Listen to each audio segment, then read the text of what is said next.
Bonjour et bienvenue à ce webinaire spécial présenté par VCA Group.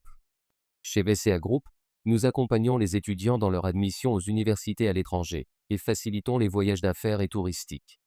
Aujourd'hui, nous allons vous plonger une fois de plus dans une mare d'informations et de conseils pour vous permettre de rester informés et mieux vous préparer. Avant de commencer, un rappel important.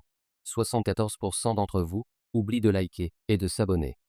Alors, faites-le maintenant pour ne rien manquer de nos prochaines publications. C'est parti!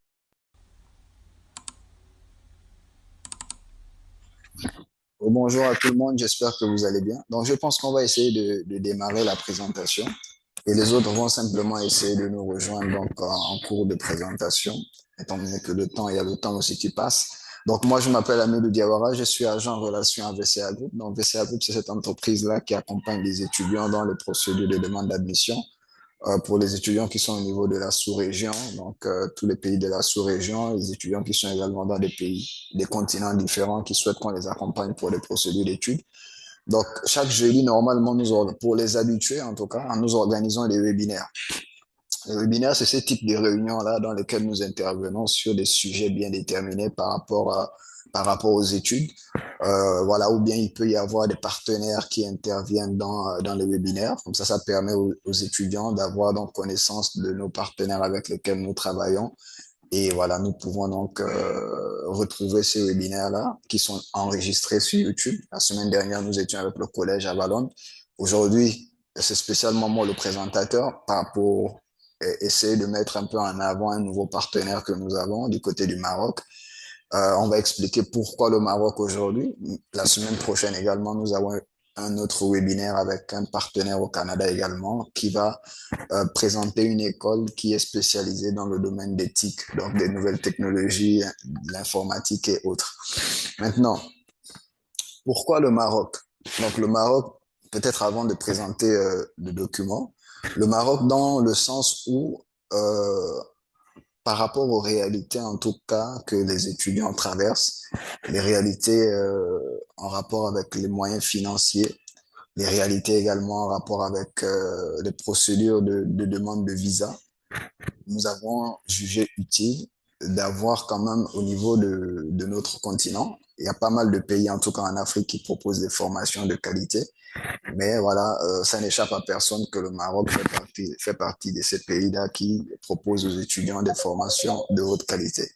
Maintenant, le Maroc est un atout pour les étudiants, en tout cas dans le sens où ça peut être abordable en termes de frais de scolarité, et c'est le cas, c'est vraiment abordable en termes de frais de scolarité, et aussi en termes de visa.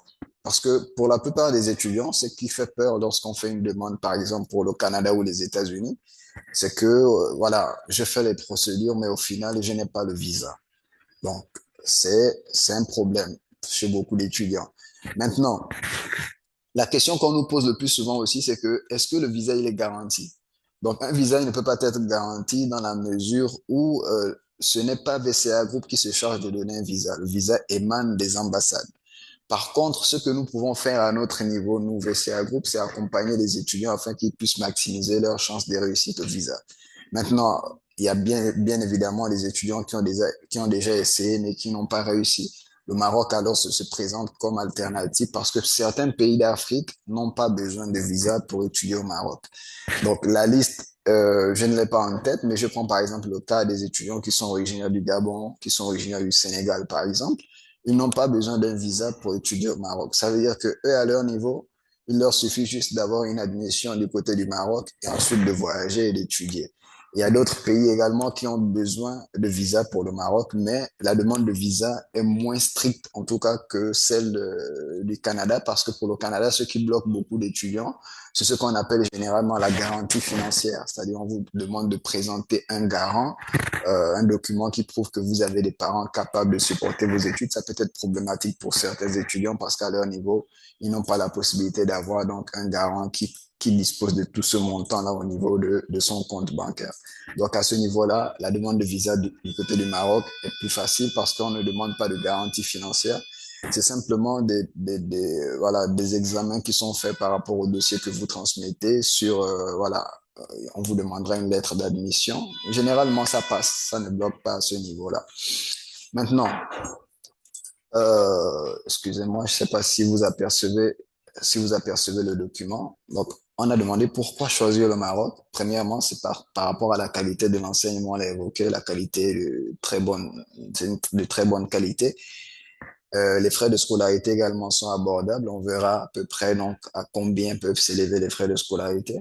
Donc, il y a une proximité culturelle et linguistique. C'est vrai que bon, pour beaucoup, c'est un environnement étranger à leur culture parce que c'est une culture un peu arabe. Mais par rapport à la langue, quand même, on sait que le Maroc, et c'est vrai que la langue administrative, c'est le français. Donc, ça veut dire que vous vous retrouvez facilement. C'est comme lorsque vous faites des procédures pour vous rendre du côté du Québec ou à Montréal, dans ce type d'endroit, vous vous retrouvez facilement parce qu'il y a quelque chose qui vous est familier. Donc, c'est la langue ici à ce niveau-là. Expérience internationale enrichissante parce qu'en fait, spécialement pour le partenaire qu'on va évoquer, parce que je ne l'ai peut-être pas dit, mais VCA Group, ce qu'on privilégie, dans notre méthode de travail, ce sont les partenariats.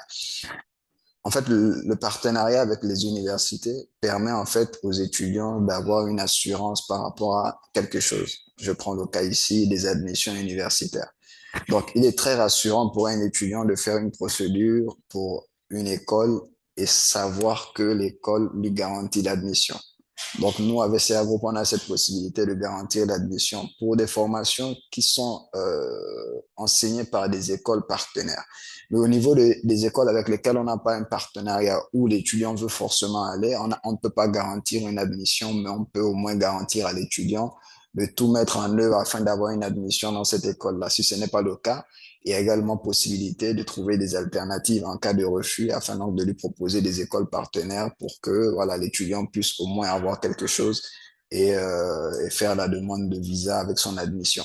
Donc ça, au niveau de notre partenaire, il y a des expériences internationales enrichissantes dans la mesure où notre partenaire en question est également le partenaire de beaucoup d'institutions, d'entreprises, etc.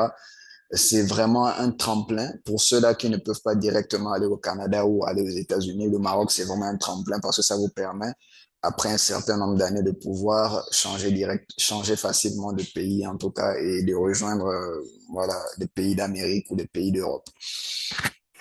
Donc, le système universitaire marocain, c'est un peu le même système qu'on retrouve généralement chez nous. Donc, le système d'établissement public, privé, grandes écoles. Mais le public et le public d'abord, d'un côté, pour le moment, ce n'est pas disponible à notre niveau, dans la mesure où ce sont des institutions qui sont gérées directement par le gouvernement marocain. C'est comme dans chaque pays, il y a des universités publiques et des demandes pour ces universités publiques ne se font pas auprès d'une agence pour intégrer une université publique pour la plupart du temps. Peut-être, il y a quelques exceptions. Par exemple, je prends le cas de la France. Vous voyez que si vous allez au niveau d'une agence pour intégrer une université publique en France, l'agence va forcément passer par Campus France. Campus France, c'est le canal officiel pour pouvoir donc faire des inscriptions au niveau des universités publiques. Ça veut dire que du côté du Maroc, ils n'ont pas encore ce système-là, c'est-à-dire ils n'ont pas un canal comme Campus France ou comme Parcoursup, par exemple, qui peut faire passer les étudiants au niveau des universités publiques. Ça veut dire que si vous allez du côté d'une agence, ils ne pourront pas vous aider à avoir une admission du côté des universités publiques marocaines. Généralement, pour avoir accès à ces universités publiques-là, il faut être sur place au Maroc et pouvoir donc faire des démarches, etc., pour les intégrer. Les grandes écoles, pour le moment, nous ne les avons pas parce qu'en fait, c'est par rapport à la catégorie d'étudiants que nous avons. On s'est dit que si le Maroc est une alternative, donc en termes de coûts de scolarité moins élevés, les grandes écoles sont quand même un peu chères. Donc, il faut peut-être les mettre de côté. C'est vrai que certains peuvent avoir les moyens des grandes écoles, mais pour le moment, on a préféré privilégier un partenaire privé qui est assez abordable, en tout cas en termes de frais de scolarité et en termes, en tout cas, de possibilités de paiement, des paiements par tranche et possibilités de réduction si vous faites le paiement en une seule fois. De toute façon, on va revenir sur ces détails-là lorsqu'on va évoquer, voilà, cet aspect de manière particulière. Ensuite, vous avez également des diplômes et des reconnaissances académiques. Les diplômes sont reconnus par les gouvernements marocains.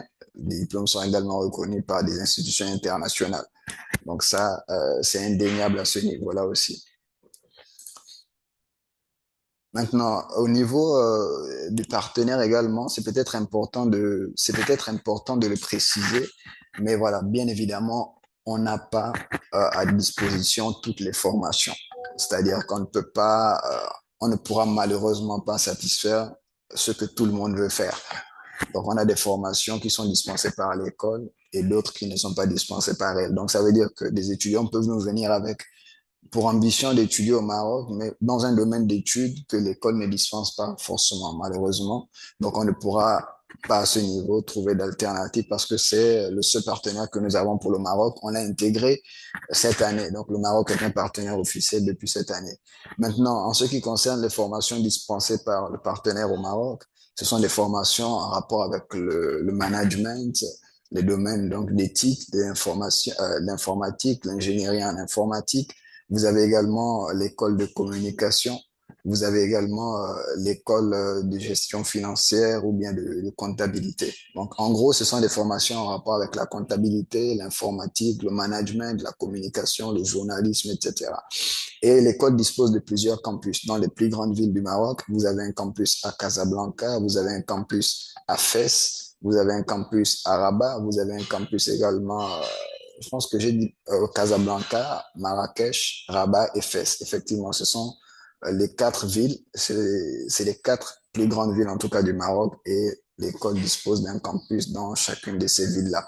Donc ça va dépendre de vous. Si vous avez une connaissance de chacune des villes du Maroc, vous savez que bon, Fès, c'est une ville par exemple qui accueille généralement, c'est une ville un peu festive parce qu'il y a généralement les festivals qui sont organisés au niveau de cette ville-là. C'est vraiment pour ceux-là qui, entre guillemets, aiment les endroits qui sont vraiment rythmés, quoi. C'est ce type de critères-là également qui peuvent déterminer le choix pour vous de choisir un campus, mais aussi, comme partout ailleurs, il y a des villes qui sont plus chères que d'autres. Ça aussi, on peut pas le nier. Les villes comme Casablanca et Rabat et Marrakech aussi sont un peu plus chères voilà, que Fès, par exemple. Et à ce niveau-là aussi, ce qu'on peut préciser, c'est que les étudiants ont tendance à demander, bon, une fois que je suis au Maroc, comment je fais pour me loger? Où est-ce que je vais habiter? C'est une question très importante. L'école en elle-même ne dispose pas de campus, mais l'école travaille avec des partenaires qui proposent des logements aux étudiants. Ça veut dire que lorsque vous avez une admission pour le Maroc et que vous avez obtenu votre visa, la procédure à suivre, ce sera simple. Bon, pour ceux qui font la demande de visa, bien sûr, mais ceux qui ne font pas la demande de visa, voilà, pas besoin d'attendre la phase de visa. Une fois votre admission prête, si vous voulez le lendemain, vous voyagez, ça dépend de vous. Mais une fois que vous avez l'admission et que vous êtes prêt à aller au Maroc, ce que nous, on peut faire à notre niveau, c'est envoyer donc à l'école votre billet d'avion, c'est-à-dire lorsque vous avez pris votre billet d'avion et que vous êtes prêt donc à vous rendre du côté du Maroc, nous, on transfère ça à l'établissement. L'établissement va contacter un partenaire qui va voilà, vous proposer des options de logement. Certainement, il y aura des modalités à régler avant de partir. Maintenant, une fois que ces modalités sont réglées et que vous arrivez sur le sol marocain, vous avez des gens qui seront chargés, n'est-ce pas, d'aller vous récupérer et de vous, comment on appelle, vous accompagner au niveau de votre logement. Donc, pour les montants, en ce qui concerne les logements, ça dépend du type de logement que vous choisissez. Et comme on l'a dit aussi, ça va dépendre de la ville dans laquelle vous allez habiter. Alors, évidemment que chacune des villes donc a ses réalités. Maintenant, ici, on a parlé de frais de on va parler des frais de scolarité. Généralement, pour les pays que nous faisons, comme le Canada, les États-Unis, vous avez vraiment ici des coûts de scolarité qui sont vraiment moins élevés. Donc, pour le Maroc, ici, avec le partenaire que nous avons, on parle environ je vais donner les valeurs en euros, certainement, parce que vous pourrez les convertir selon la monnaie de votre pays. De peur de donner la monnaie en franc CFA et d'avoir des gens qui n'utilisent pas le franc CFA, on a parfois ces problèmes-là. Ça veut dire on peut donner la valeur en franc CFA parce que c'est ce que nous, on utilise à notre niveau, mais d'autres auront du mal à comprendre parce qu'ils n'utilisent pas la monnaie en question. Donc, disons que pour les frais de scolarité au niveau des établissements au Maroc, nous sommes entre 3 900 à 4 000 euros. Donc, 3 900 à 4 000 euros par an. 3 900 à 4 000 euros par an pour les frais de scolarité. Maintenant, pour les frais de scolarité, c'est assez intéressant dans la mesure où vous avez la possibilité de les payer en 3 fois. Donc, vous avez la possibilité de payer les 3 000, bon, disons, arrondissons à 4 000 euros. Vous avez la possibilité de payer les 4 000 euros en 3 fois. Donc, première tranche, deuxième tranche, troisième tranche. Maintenant, pour ceux-là qui sont assez prêts ou bien assez voilà, préparés pour le paiement, par exemple, des frais de scolarité, il y a possibilité de payer en une fois. Et lorsque vous payez les frais de scolarité en une fois, vous avez une réduction de 5% sur les frais de scolarité. Donc, bon, pour ceux qui sont assez bons en mathématiques, en tout cas, je vous laisse le soin de calculer, c'est-à-dire les 4 000 euros fois 5 divisé par 100, vous avez la réduction donc, que vous pourrez obtenir si et seulement si vous faites le paiement en une seule fois au niveau de l'école. Donc, aussi très important à souligner, c'est que les frais de scolarité ne sont pas payés ici avant de partir. Donc, ça déjà, c'est des points très importants à souligner. Pour la plupart même des écoles avec lesquelles nous sommes partenaires, que ce soit du côté des États-Unis ou bien du Canada, on privilégie. C'est vrai qu'on a des écoles qui demandent voilà, de payer des acomptes, surtout en France au niveau des universités privées parce que c'est obligatoire. Donc les universités privées n'ont pas le choix, c'est obligatoire. Donc vous, si vous n'avez pas le choix, vous êtes obligé de payer. Maintenant, du côté du Canada, du côté des États-Unis, on a plusieurs écoles où vous pouvez aller sur place et payer les frais de scolarité. Ce que vous dépensez ici, c'est simplement peut-être des frais d'agence, les frais de visa, les frais d'inscription. Mais en ce qui concerne les frais de scolarité, vous les payez une fois que vous arrivez dans le pays en question. C'est la même chose également pour le Maroc. Voilà. Maintenant aussi, comme chaque école, il y a des possibilités pour les étudiants qui sont assez performants au cours de l'année de bénéficier de certains avantages. Voilà. Ça va être déterminé spécialement spécialement par l'établissement. Maintenant, pour les dossiers requis, c'est assez simple quand même en termes de documents parce que plusieurs étudiants ont souvent des problèmes en ce qui concerne la recherche des documents. Parfois, certains perdent des documents, n'ont plus accès à une documentation bien spécifique. Mais en tout cas, pour le Maroc, généralement, l'établissement vous demandera simplement, peut-être pour les cas de master, ce sera un peu différent parce qu'il faut bien évidemment montrer les documents que vous avez obtenus en licence. Mais pour ceux qui viennent d'avoir le baccalauréat, par exemple, on vous demandera simplement de fournir le diplôme du bac et le relevé de notes du baccalauréat. Donc, juste le diplôme du bac et le relevé de notes du baccalauréat. Une fois que c'est fait, les dossiers sont transmis à l'école. L'école vous demande juste les frais d'inscription. Donc, les frais d'inscription, c'est différent de, comment on appelle, les frais de scolarité. Parce que les frais de scolarité, ce sont les frais que vous payez lorsque vous, pour recevoir la formation. Alors que les frais d'inscription ici, ce sont les frais que vous payez à l'école pour que l'école puisse traiter votre dossier. En gros, ces frais d'inscription, ça existe dans plusieurs pays et plusieurs écoles. La plupart des écoles du Canada, en tout cas toutes les universités du Canada, demandent des frais d'inscription. Peut-être des exceptions, c'est lorsque des établissements, par exemple, sont en promotion. Je prends le cas de certaines écoles avec lesquelles nous on travaille, par exemple. Les étudiants ne payent pas, en tout cas ceux qui passent par VCA Group ne payent pas des frais d'inscription. C'est le cas du collège Avalon, du cas du collège Multi-EXA, du cas du collège Institut Élite de Montréal. Toutes ces écoles, nous avons déjà fait des webinaires avec ces écoles-là. Vous pourrez les retrouver sur YouTube pour ceux qui sont peut-être intéressés. Maintenant, un aspect aussi très important qu'on n'a pas encore souligné, c'est que les procédures sont en cours, mais pour la rentrée de septembre. Donc la prochaine rentrée, c'est la rentrée de septembre 2025. Et c'est évidemment, c'est assez, je veux dire que ça concerne tous les pays actuellement, parce que rares sont les pays actuellement où les écoles, même si les écoles sont encore en phase voilà, de traitement pour les sessions de mai, par exemple, du côté du Canada. On va dire que mai, c'est dans combien de mois? On est en février, mars, avril. Donc, on a encore 2 mois. Pour ceux qui font les procédures de manière rapide, ça peut peut-être aller. Mais pour ceux qui sont assez entre guillemets lents parce qu'il y a des documents à trouver, etc., la prochaine rentrée, c'est la rentrée de septembre parce que les services d'immigration pour la demande de visa peuvent prendre également un certain temps pour donner une réponse voilà, aux étudiants qui ont fait des demandes de visa. Donc, c'est aussi ça. Maintenant, je suis bien conscient que au niveau du webinaire en question, il y a beaucoup qui ne sont peut-être pas intéressés par le Maroc et qui, voilà, veulent étudier dans d'autres pays. Donc, ça, il n'y a pas de problème par rapport à ça, étant donné que nous faisons tous ces pays, les États-Unis, le Canada, la France, la Turquie, l'Inde, les Émirats arabes unis, l'Italie, l'Espagne. Maintenant, juste que, comme je l'ai dit, à chaque jeudi, il y a un pays bien spécifique qui est choisi afin donc de pouvoir élucider certains points. Maintenant, si par exemple vous êtes intéressé par autre chose, vous pouvez simplement mettre la question ou bien voilà ce qui vous préoccupe au niveau du chat et on pourra y répondre et vous orienter vers ce qui pourra vous accompagner donc à éclairer votre lanterne. Donc, on l'a dit, il y a l'accueil et l'intégration des étudiants étrangers, c'est fait par un service bien spécifique au niveau de l'école. La vie culturelle, la vie culturelle, excusez-moi, et sociale est aussi organisée par l'établissement afin donc de pouvoir intégrer tous les nouveaux étudiants donc, qui vont pouvoir fréquenter au niveau de ces écoles.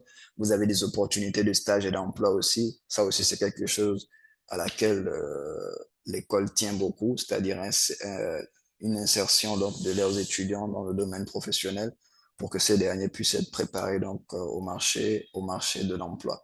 Donc, en gros, le Maroc, c'est une excellente alternative pour des personnes, entre guillemets, qui ont un budget assez serré et des personnes également qui ont peut-être subi plusieurs refus au niveau des demandes de visa pour des pays comme voilà, des pays d'Amérique ou des pays d'Europe et qui sont peut-être découragés. Donc, le Maroc peut être un tremplin. Ça veut dire que avec les formations que vous allez faire au Maroc, vous aurez la possibilité de vous orienter facilement après quelques années, un an, 2 ans, ça dépend, dans ces pays-là où vous avez toujours aimé étudier. Maintenant, je vais essayer d'ouvrir le chat pour voir si il y a des questions qui ont été posées par rapport à des cas bien spécifiques. OK.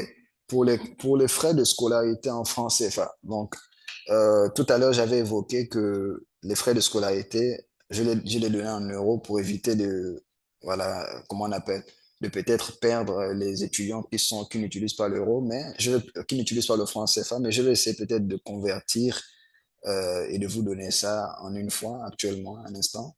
Donc, si on parle de 4 000 euros, disons qu'on est dans les 2 600 000. Donc, 2 600 000 pour l'année.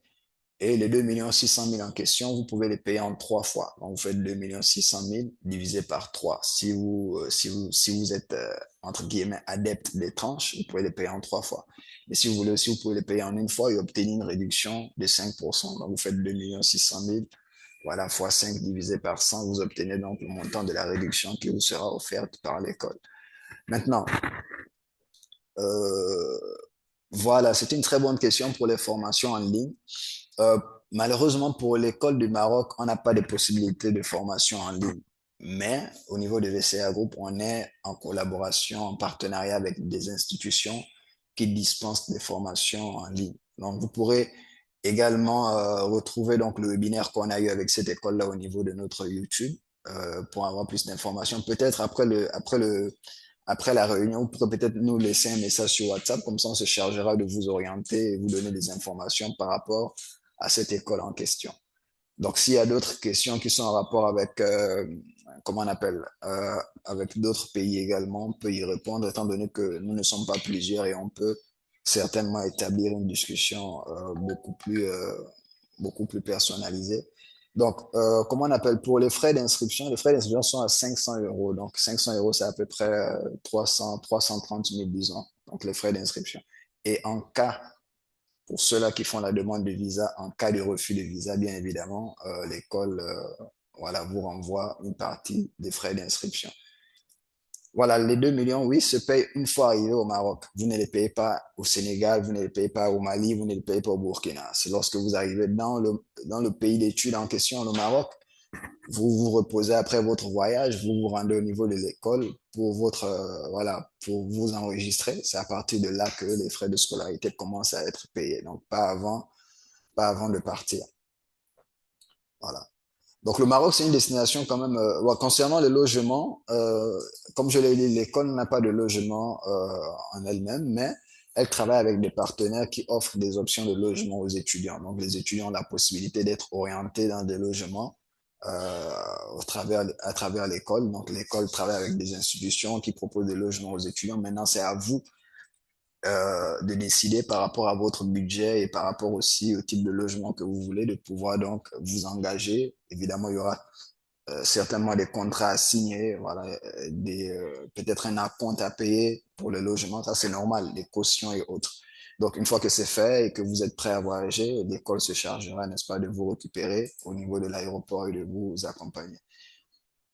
Donc, pour le logement, je pense que j'ai répondu, mais pour les nourritures, non, je ne pense pas que vous aurez des problèmes sur le plan, comment on appelle, le mot m'échappe, mais en tout cas sur le plan culinaire, je pense pas que vous aurez des soucis. Donc la gastronomie marocaine est quand même assez riche. C'est vrai que bon, les bons petits plats de chez vous vont peut-être vous manquer, mais en termes de gastronomie, le Maroc, voilà, n'est pas aussi en reste, quoi. Voilà, la première étape de la procédure, c'est que lorsque la personne a les informations, lorsqu'elle a les informations, elle a posé ses questions, toutes les lanternes sont éclairées. La première étape, c'est de contacter VCA Group.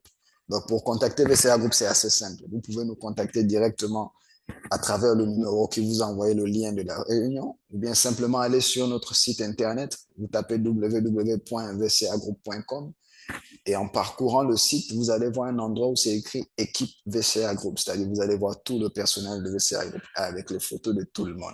C'est aussi un point très important. C'est-à-dire que lorsque vous nous contactez sur WhatsApp ou bien que vous allez sur nos sites internet, vous allez, euh, vous allez voir les photos de chacun d'entre nous et les numéros de téléphone. C'est très important dans la mesure où à l'ère du digital, on ne fait pas confiance à tout le monde. Ça, c'est vraiment une vérité. C'est indéniable. Lorsque les étudiants nous parlent de confiance ou bien, voilà, qu'est-ce qui me garantit que vous êtes réel? Je leur donne raison sur ce point parce qu'à l'ère du digital, on peut parler avec tout le monde et n'importe qui. C'est la raison pour laquelle lorsque nous organisons généralement nos webinaires ou bien lorsque nous organisons nos sessions d'information hebdomadaires ou bien sûr nos profils WhatsApp, vous voyez, voilà, nos photos exactes, qui nous sommes, pour qu'il y ait de la transparence. C'est également la même chose au niveau de notre site internet, toute l'équipe de VCA Group. Vous pourrez donc les retrouver et voir donc avec qui vous communiquez. C'est aussi important. Bon, pour les filières disponibles, je disais que les formations disponibles étaient des formations en informatique, en communication, en management et voilà, en comptabilité ou bien gestion financière, ces types de formations, normalement, qui sont disponibles pour l'école que nous avons, l'école partenaire que nous avons au Maroc.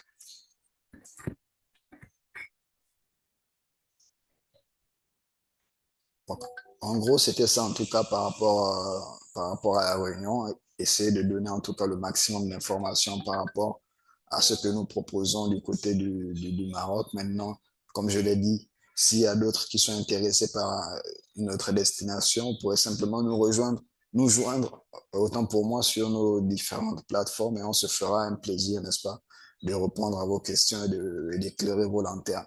Maintenant, par rapport aux bourses, juste peut-être avant de terminer, c'est une question qui revient le plus souvent.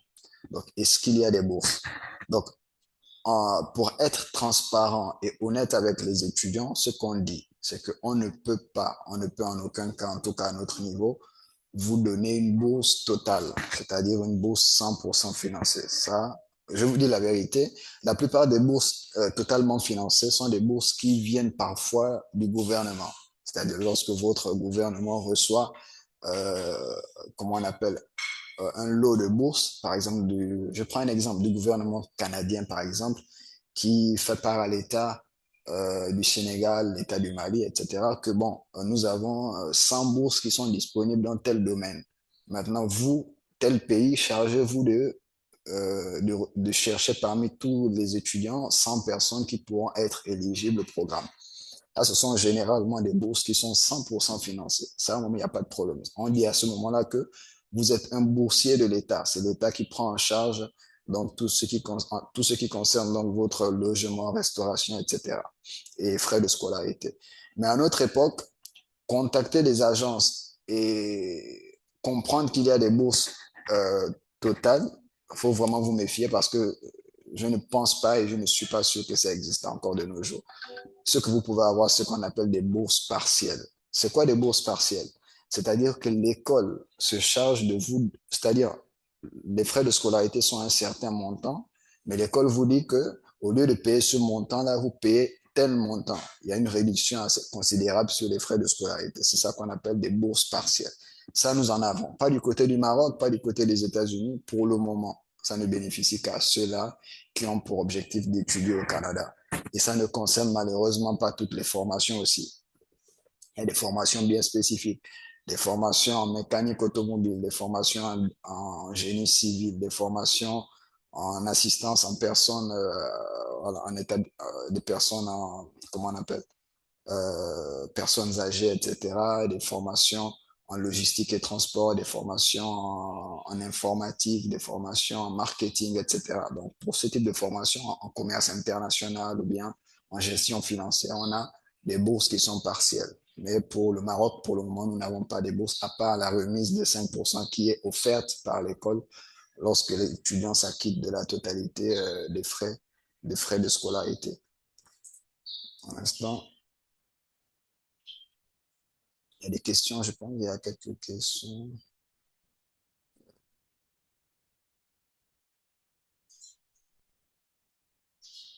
Est-ce que l'université... Oui, évidemment, si l'école vous permet de payer les frais de scolarité en 3 fois, c'est qu'ils sont assez souples sur les moyens de paiement. Et les 3 fois, ça peut être après chaque... si on compte une année scolaire, on est dans les 9 mois, donc ça peut être après chaque 3 mois. Donc vraiment, ils sont assez souples quand même sur le règlement des frais de scolarité. Voilà. Je pense que on a vu pas mal de choses en tout cas en ce qui concernait le Maroc. En tout cas, j'espère avoir répondu à vos préoccupations, en tout cas pour ceux-là qui étaient présents. Il y a quelqu'un qui lève la main. Si vous avez des questions, vous pouvez l'écrire. Voilà, je sais que le Maroc, c'est une destination, comme je l'ai dit, elle est beaucoup négligée, peut-être parce que les gens n'ont pas les informations, ou bien, voilà, les gens ont déjà un rêve, quoi, c'est-à-dire, soit étudier au Canada, on a toujours rêvé d'étudier au Canada, on a toujours rêvé d'étudier aux États-Unis. Ça aussi, on ne peut pas l'enlever aux gens. C'est tout à fait normal d'avoir un rêve et d'avoir là, des ambitions. Mais à un certain niveau aussi, il y a des options qui peuvent être très abordables pour certains, et voilà, c'est important de les exposer. Voilà, donc en gros, c'était ça par rapport aux informations. Je ne sais pas s'il y a des questions peut-être avant qu'on puisse se séparer, peut-être des dernières questions auxquelles je peux répondre. Voilà, si, pas forcément sur le Maroc, même si vous avez d'autres questions, des préoccupations, des choses qui vous préoccupent depuis un certain temps, moi je peux répondre à vos préoccupations peut-être avant de nous séparer.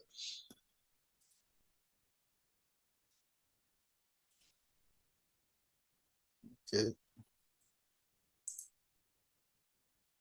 ok, donc pour contact, si vous voulez démarrer les inscriptions, il faut contacter je mets le numéro au niveau de la barre de chat. Vous pourrez contacter ce numéro-là, il pourra vous accompagner. Sur le 76 335 03 97, le plus 221. Ou bien, si vous perdez le numéro, vous pouvez aller au niveau de notre site internet. Voilà, tapez www.vcagroup.com et vous allez voir toute l'équipe de VCA Group avec leurs différents numéros. À vous de choisir l'agent que vous souhaitez contacter. Ils seront à votre disposition. Vous pourrez voir chacun des agents de VCA Group. Je vous en prie.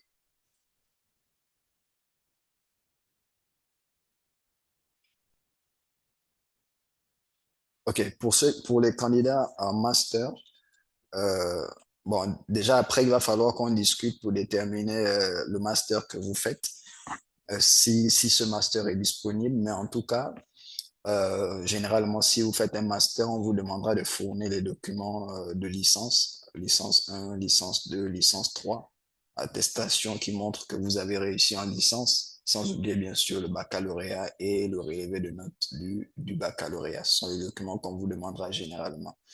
Maintenant, si vous parlez d'un master pour le Canada, c'est la même chose.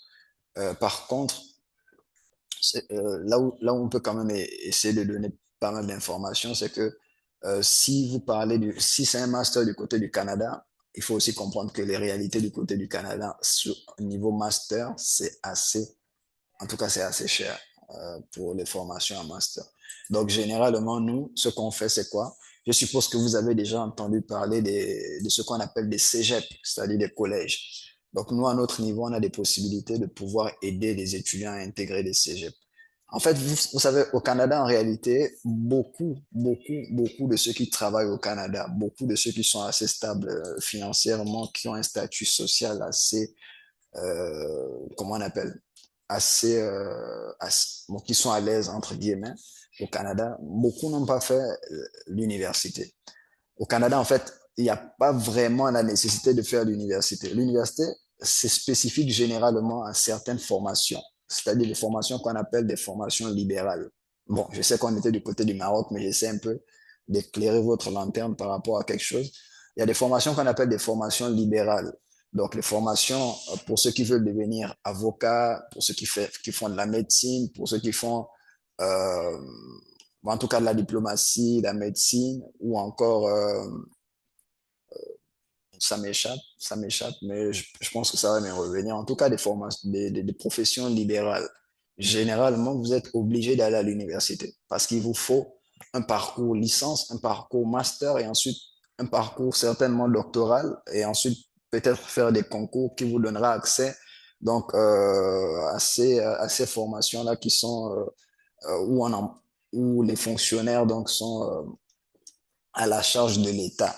Mais pour la plupart, si vous voulez faire informatique, vous pouvez faire ce qu'on appelle un DEP en informatique. Le DEP en informatique, c'est diplôme d'études professionnelles. Vous pouvez faire un AEC, attestation d'études professionnelles. Vous pouvez faire un DEC, diplôme d'études collégiales. Donc, ça dépend vraiment de vous. Parce après le DEP, et une fois que votre programme d'études remplit les critères, fait 1800 heures, vous êtes éligible à ce qu'on appelle la résidence permanente. C'est-à-dire, après vos études, vous pouvez postuler pour être un résident permanent. Donc, au Canada, vraiment, on n'a pas besoin d'avoir un master pour travailler. Les gens peuvent intégrer des cégeps, faire des 2 ans de formation minimum, ou bien 3 ans, avoir un diplôme, après le diplôme, travailler. Donc, vous entrez facilement dans le monde du travail, quoi. Parce que l'université, c'est assez cher quand même. C'est vrai, il y en a qui en ont les moyens. Donc, on en a des cas, il y en a qui ont décidé d'aller à l'université, c'est ça, c'est ça. Mais pour des classes un peu, pour ceux qui ont des budgets assez serrés, quand même, il y a pas mal d'options à ce niveau-là. C'est la raison même pour laquelle on a décidé d'aborder le cas du Maroc, parce qu'on sait que ça peut être intéressant pour certaines personnes de manière spécifique. Une fois que vous arrivez au Maroc, il y a des agents de l'école qui seront chargés de vous récupérer au niveau de l'aéroport et de vous diriger vers votre logement qui aura été préalablement défini avant votre voyage. Voilà. En tout cas, merci beaucoup. Merci beaucoup pour la présence. C'est pas évident voilà, de se connecter et d'utiliser ces données mobiles ou bien, en tout cas, de prendre de son temps pour écouter quelqu'un parler pendant presque 40 minutes. Donc, c'est pas évident. En tout cas, je vous remercie pour l'attention. Voilà, comme je l'ai dit, ces webinaires sont organisés simplement dans le but de pouvoir éclairer la lanterne des étudiants par rapport à des informations qu'ils ont reçues. La plupart, certains reçoivent des informations qui ne sont pas vraies, des fake news par rapport à telle loi dit ça, ou bien telle bourse est offerte. Donc, beaucoup, malheureusement, peuvent se laisser avoir, recevoir un mail d'une soi-disant institution qui promet une bourse et après vous suivez les démarches, on vous soutire de l'argent et après vous vous perdez totalement espoir, donc vous ne vous engagez plus jamais dans aucune démarche parce que vous avez cette peur-là qui est en vous. Donc c'est la raison pour laquelle on organise généralement ces meetings-là, éclairer des lanternes et tout pour que les étudiants puissent voilà, vraiment être situés par rapport à ça. Maintenant, le jeudi prochain, en tout cas, pour ceux qui le souhaitent, il y a un autre webinaire qui sera organisé. Cette fois-ci, moi, je ne serai que le modérateur parce que le présentateur sera donc un partenaire du Canada qui va présenter son école. Donc, on espère que vous serez présent. De toute façon, vous allez certainement recevoir le mail d'inscription au webinaire et on sera ravis de vous accompagner et de vous donner toutes les informations nécessaires. En tout cas, je vous remercie beaucoup pour la présence et vraiment, je vous souhaite de passer une excellente fin de journée. Je reste disponible, nous restons disponibles. Si vous avez des questions, des préoccupations, on sera ravis de vous accompagner. Merci beaucoup et à très bientôt.